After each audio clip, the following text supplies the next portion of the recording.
दुर्ग Rajmachi 833 metre उंचीवर असलेला पुणे जिल्ह्यातील लोणावळा खंडाळा परिसरातील एक सोप्या चढाईचा गिरिदुर्ग आज आपण पाहणार आहोत, अभ्यासणार आहोत, स्वतः अनुभवणार आहोत.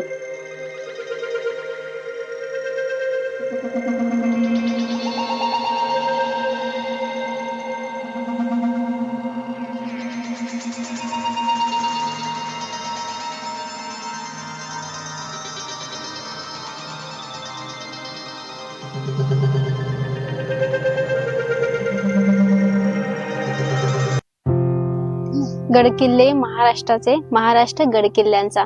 आज या महाराष्ट्रामध्ये अनेकविध गडकिल्ले आहेत. ते त्यांच्या एका खासियतसाठी किंवा त्यांच्या एका गोष्टीसाठी ओळखले जातात. प्रत्येकाची एक खासियत आहे, प्रत्येकाचं एक वेगळेपण आहे. आज अशाच एका दुर्गाची भटकंती करायला, सफर करायला मी तुम्हाला घेऊन आले, ज्याची स्वतःची एक वेगळी खासियत आहे. महाराष्ट्रामधील असा एकमेवच किल्ला आपण म्हणू शकतो हा, की ज्याला स्वतःचे स्वतंत्र असे 2 बालेकिल्ले आहेत. जय शिवराय. मी ब्लॉगर तेजू आज आत्ता आहे राजमाची किल्ल्यावरती आणि आजचा आपला ब्लॉग किंवा आजचा आपला ट्रेक असणार आहे राजमाचीचा. राजमाची हा संपूर्ण गड 2 बालेकिल्ल्यांमध्ये विभागला गेला आहे. महाराष्ट्रामध्ये असा एकच किल्ला आहे ज्याच्यामध्ये एवढ्या मोठ्या आकाराचे 2 बालेकिल्ले त्याला लावलेत, जे स्वतंत्र 2 किल्ले मानले जातात. तर त्याच 2 बालेकिल्ल्यांचा म्हणजे एक मनोरंजन आणि दुसरा आहे श्रीवर्धन. तर या दोन्ही बालेकिल्ल्यांनी सजलेला राजमाची आपल्याला पाहायचा आहे. राजमाचीच्या आता मी बेस पॉइंटला आहे, जिथे पायथा आहे आणि पायथ्यापासूनच आपल्याला बघा सरळ पायरी मार्ग दिसतोय. सरळ वाट आहे, त्यानंतर पायरी मार्ग आहे आणि काही अंतराच्या नंतर आपल्याला 2 बालेकिल्ल्याकडे जाणारा वाटा मिळणार आहे. तर चला, जराही वेळ न घालता सुरुवात करूया आपल्या राजमाचीच्या सफरीला.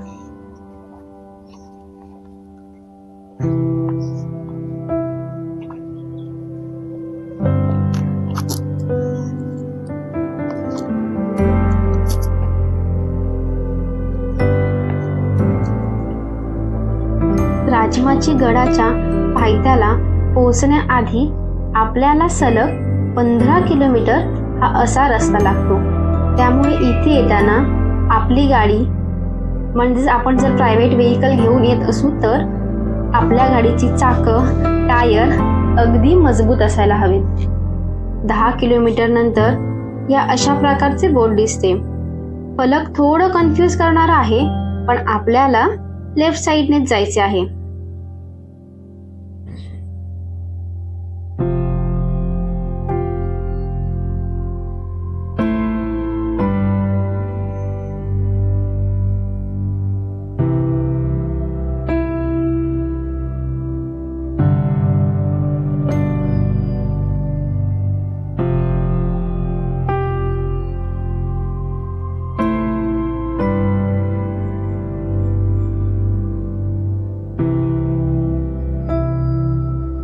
पायथ्यावरून पायवाटेने समोर येताच नजरेस पडते एक थोडं वेगळं दिसणारं पाण्याचं टाकं.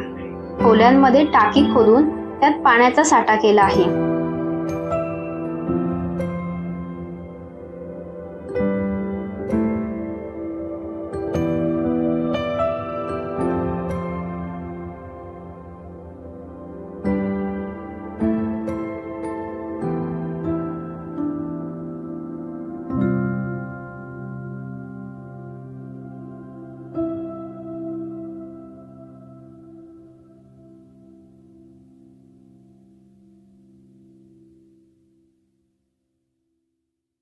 पुढे 2-3 मिनिटावर आपण पाहतो ते भैरवनाथाचे मंदिर. ज्या मंदिराच्या दोन्ही बाजूला बलाढ्य बालेकिल्ले आहेत.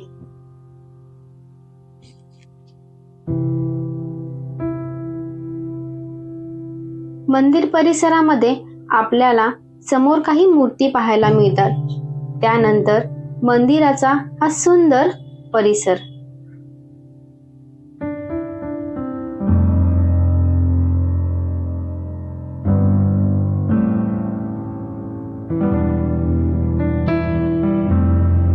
मंदिरातील या मूर्ती प्राचीन असून काळ्या पाषाणात कोरलेल्या आहेत.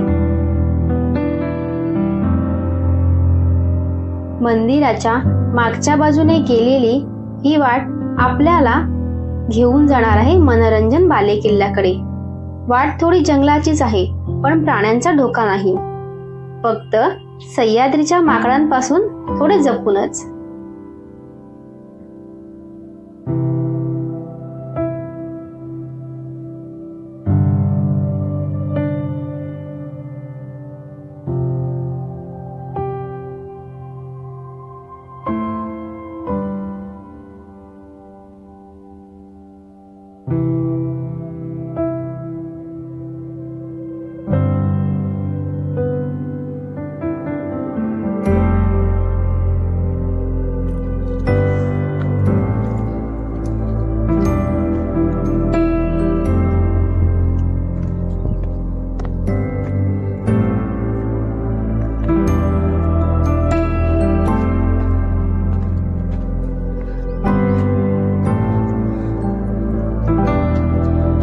मागच्या बाजूने एक 10 मिनिटाचा ट्रेक झाल्यानंतरच आपल्याला गोमुखी आकाराचा मनोरंजन गडाचा पहिला प्रवेशद्वार दिसतोय.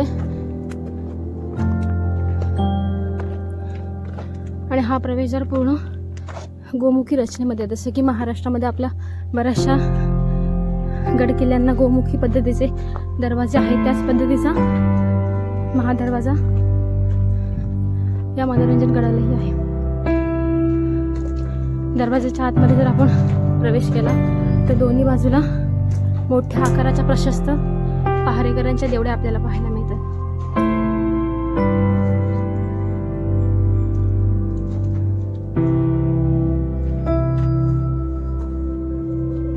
आकाराने छोटा असला तरीही या गडावरील पहारेकरांच्या देवड्या अतिशय मोठ्या आहेत. एका मोठ्या बलाढ्य गडाप्रमाणेच आपल्याला त्यांचा आकार पाहायला मिळतो.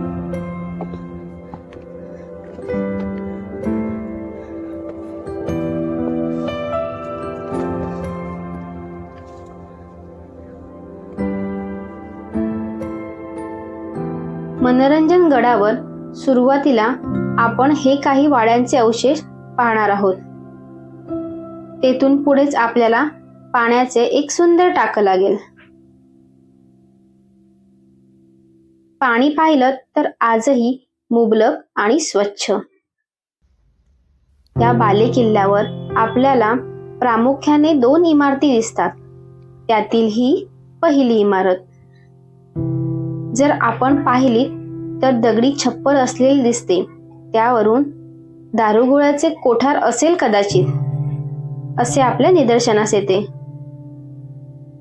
आणि ही दुसरी इमारत आपल्याला राजदरबाराप्रमाणे भासते. या अशा प्रकारची इमारत आपण विजयदुर्ग गडावर पाहिली होती. सध्या पडक्या अवस्थेत असणारे हे अवशेष आपल्याला मनोरंजन बालेकिल्ल्यावर पाहायला मिळतात. एक समाधानकारक गोष्ट माहितीये का? ही पहा, मी पाहिलेलं गड संवर्धनाचं सुंदर दृश्य.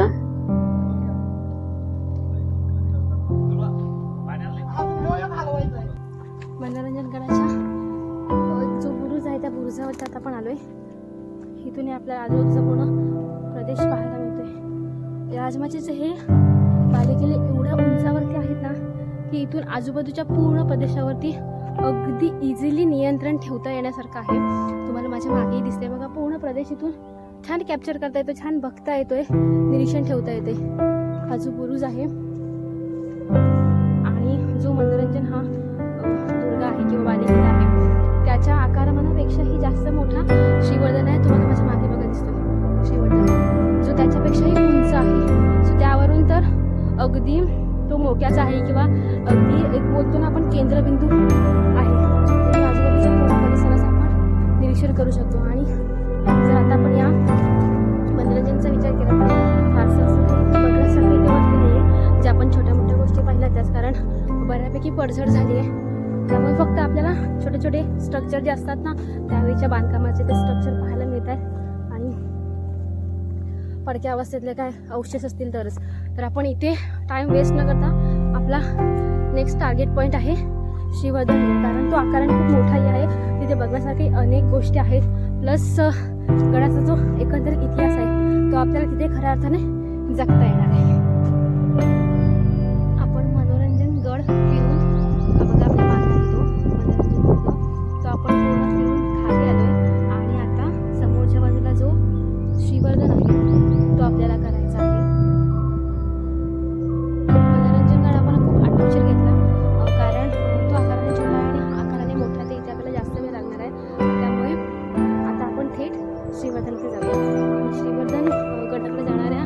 सुरुवातीच्या वाटा सोप्या आहेत, पण नंतर थोडा अवघड मार्ग आहे. तर तो कशा पद्धतीचा आपण जाताना बघूया. आता तुम्हाला सुरुवातीचा मार्ग दाखवते मी. अगदी साधा सरळ पायरी मार्ग आहे, जसा की आपण लोहगडावरती पाहिला होता त्याच पद्धतीचा.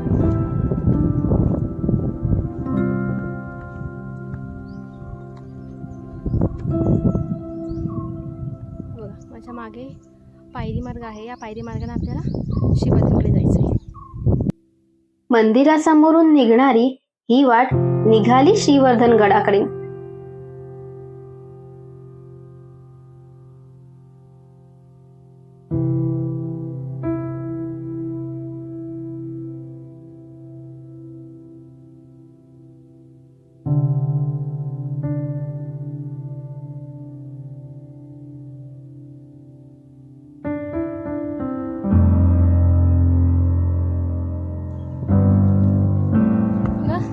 श्रीवर्धनगडाला आपण जेव्हा चालायला सुरुवात करतो त्यानंतर एक आपल्याला 20 ते 25 मिनिट्सचा ट्रेक असतो. त्यानंतर आपल्याला पहिला प्रवेशद्वार मिळतो. आता आपण प्रवेशद्वाराच्या अगदी जवळ आलोय.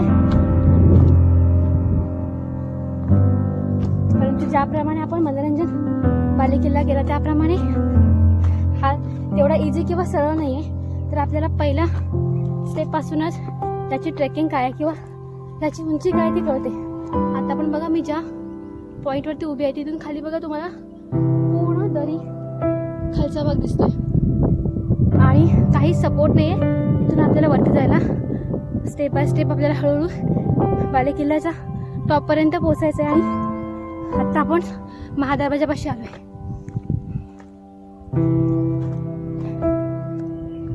हा बघा मागे तुम्हाला महादरवाजा दिसतोय. चला महादरवाजापाशी जाऊयात.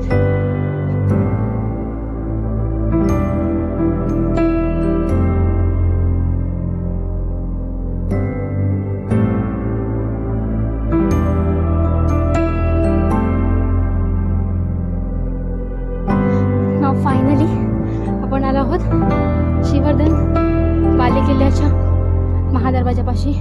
आपल्याला महादरवाजा तर ते पाहायला नाही मिळत, परंतु त्याचे जे एकंदरीत अवशेष आहेत ते आपल्याला इथे पाहायला मिळतात. तरी आपल्याला याला सुस्थितीतच म्हणावं लागेल, कारण बऱ्याचशा गडकिल्ल्यांची पडझड झालेली आहे. बरेचसे गडकिल्ले आपले नामशेष होत आले आहेत. त्यामुळे त्या तुलनेने त्याच्या कंपॅरिझनने हा गड बऱ्यापैकी आपल्याला सुस्थितीमध्ये पाहायला मिळतोय.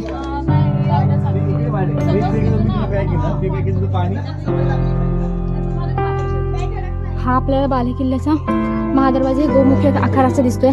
आणि त्यानंतर बघा दोन्ही बाजूला आपल्याला पहारेकरांच्या देवड्या पाहायला मिळतात.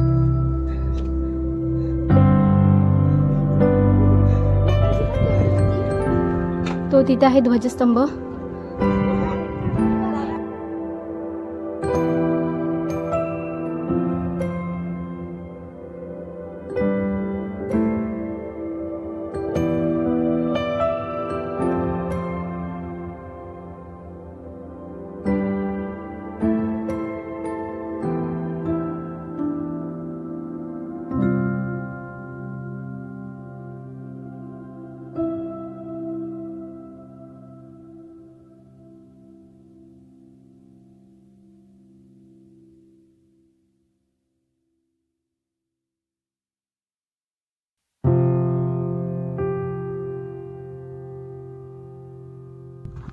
बघा महादरवाजापासून आपण वरती आल्यानंतर आपल्याला 2 पाण्याचे टाकं लागले.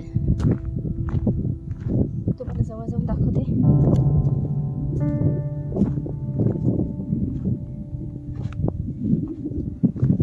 अतिशय मोठ्या आकाराची पाण्याची टाका आहे, ज्यामध्ये बघा एका पाण्याच्या टाक्यामध्ये आधी आपल्याला भरपूर पाणी पाहायला मिळते आणि बाजूच्या पाणी खूप कमी पाणी आहे. तर बघा त्या पाण्याच्या टाक्यापासून आपल्याला आता समोर इकडे या वरच्या बाजूला जायचं.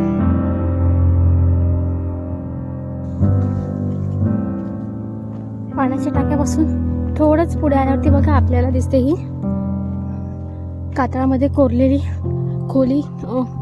2 ते 3 खोल्या आहेत कदाचित. आपण पुढे जाऊन बघूया. तर आता ह्या खोल्या म्हणजे त्यावेळीची धान्य कोठार आहेत.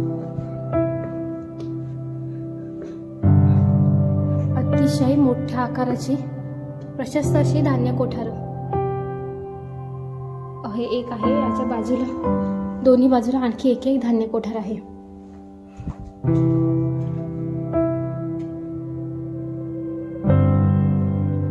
एवढ्या मोठ्या आकाराची धान्य कोठारं खूप कमी गड किल्ल्यांवरती आहेत.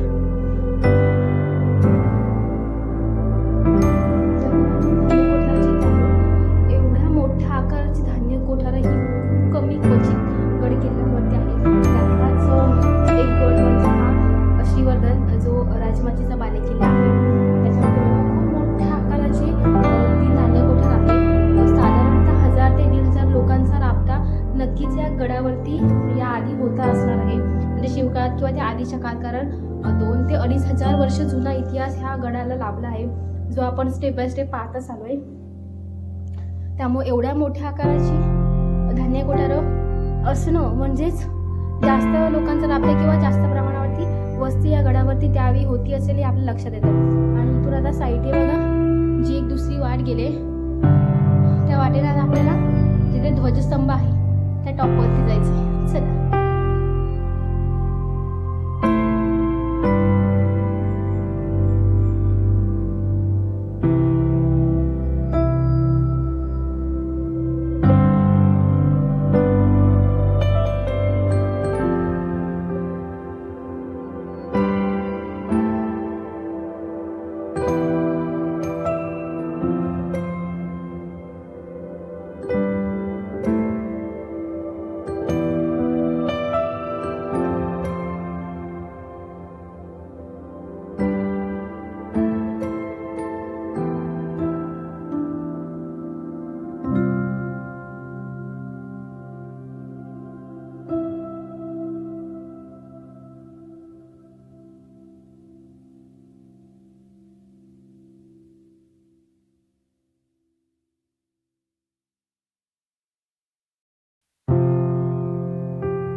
पाण्याची सुंदर टाकं, उंच बुरुजावरून दिसणारा आजूबाजूचा संपूर्ण परिसर आणि बालेकिल्ल्याची उंची यावरून या बालेकिल्ल्याचे महत्त्व आपल्याला लक्षात येते.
बुरुज आहे माझ्या मागे आणि या बाजूला बघा ह्याला जी दुसरी तटबंदी दिली ती आहे म्हणजे हा चिरकती बुरुज.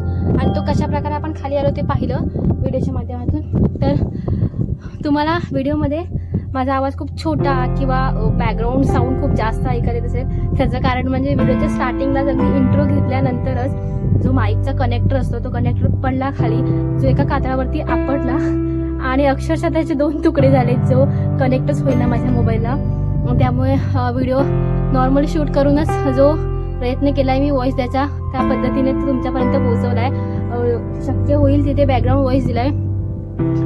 तुम्हाला व्हिडिओ कसा वाटला मला कमेंट करून नक्की सांगा. व्हिडिओ आवडला असेल तर लाईक करा, शेअर करा, चॅनलला सबस्क्राईब करायला अजिबात विसरू नका.